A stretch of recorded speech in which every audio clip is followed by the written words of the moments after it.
ఈ సంఘములో బాప్తీసం పొంది రక్షించబడి సంఘం అభివృద్ధిలోకి వచ్చిన తర్వాత ఎవరో ఏం చెప్తున్నారని ఆ సేవకుడు బాగా మంచి వాక్యం చెప్తున్నాడు, ఇదిగో ఈ సేవకుడు వాక్యం చెప్తున్నాడని వీడి మనసు నిలకడ లేకుండా ఒక ఆదివారం ఆ సంఘానికి, మరొక ఆదివారం ఇంకొక సంఘానికి, మరొక ఆదివారం ఇంకొక సంఘానికి తిరుగులాడుతున్నాడు. అంటే వీడు ఎవరు? వాడు క్రైస్తవుడు. వాడు ఎలుగుబంటు లాంటి వాడు.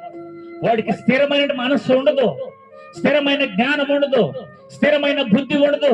ఆ సంఘము ఈ సంఘము, అక్కడ అద్భుతాలు జరుగుతున్నాయి, సూచిక్రియలు జరుగుతున్నాయి, ఇక్కడ మహత్కార్య కార్యాలు జరుగుతున్నాయి, ఆయన భాగవాక్యం చెప్తాడు, వీడి భాగవాక్యం చెప్తాడు.